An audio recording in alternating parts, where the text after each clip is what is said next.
Do you guys just look for the ant puns in the songs, or do you like, is that how the songs start off? We look for puns in everything. We try and do puns. Like, that's another thing about touring is like when you're stuck together, you're just trying to make each other fucking laugh the whole time, you know, or arguing. But usually it's better when it's the laugh part. But we try to pun everything. I don't even remember how I guess.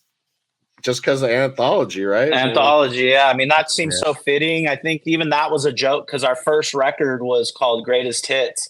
Mm-hmm. And I remember seeing like a lot of reviews and these guys are terrible. Who the fuck do they think they are? That they call their first record Greatest Hits. They don't even have one hit. And so we thought, all right, well, we are Greatest Hits first. Anthology's friggin' our first super major label debut, you know? That's so funny. And the third record's just called Box Set. Yeah. We should have called Truant. Yeah, we should have called it. Yeah. Speaking of like legacy act, the definitive Amphar, definitive volume 2, the Criterion collection. What's the definitive? There you go. See, now you're with us. Yeah. That's exactly how it happens, Josh. That's no more magical. No, that one you had to. That was like sticking a square peg in a round hole a little bit with the definitive. The album's called Mantras, and you've somehow made an ant in there, so I don't want to hear a round hole in a square. I know, right? All right, you got me. Anthology will be 25 years old next year, man. How crazy does that sound? That's impossible because I'm 28 years old. Right. well, you know. You made it when you were a fetus? Yeah.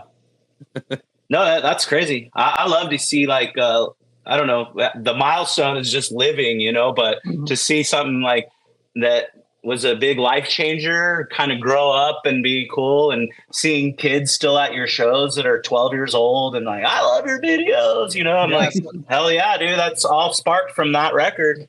Somehow it's kind of transcended the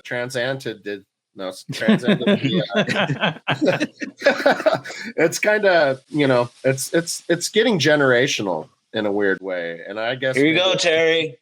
I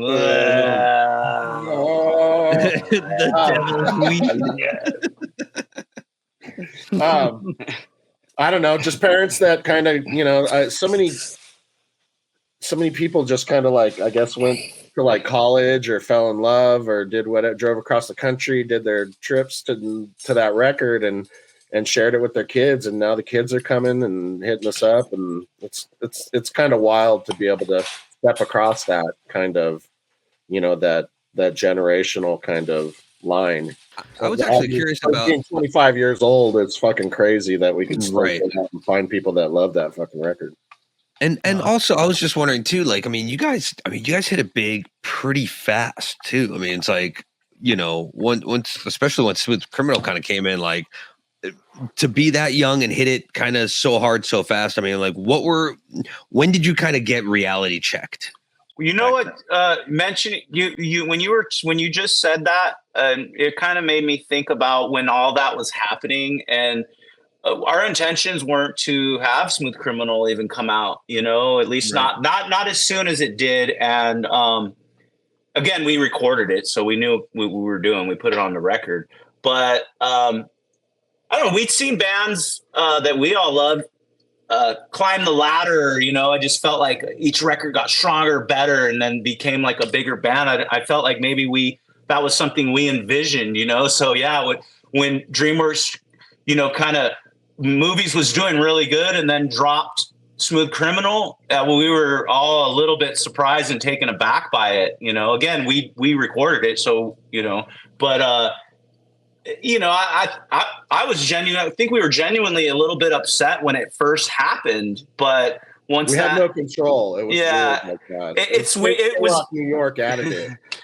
It's weird to see something in real time go like lighting a firework. You know what I mean? But and then be a little bit angry about it. You know what I mean? Right. So that was a trip. Now, like the older I am, it's like that was I think it was a good thing in hindsight, you know. I had those things, those feelings of like, this is going to eclipse like a lot. You know what I mean? I almost feel like this is almost going to eclipse the band, you know, that just me and the blue jacket with the little thing and the monkey it was so like just on TV all the time that I just felt like it was that whole song and stuff was more popular than Alien Ant Farm, you know, and it really, it was for a minute, and maybe it always will be, but ultimately it's bitching, you know. I've gone through my years of like, well, I don't want to play that song, and now I'm like, why? Just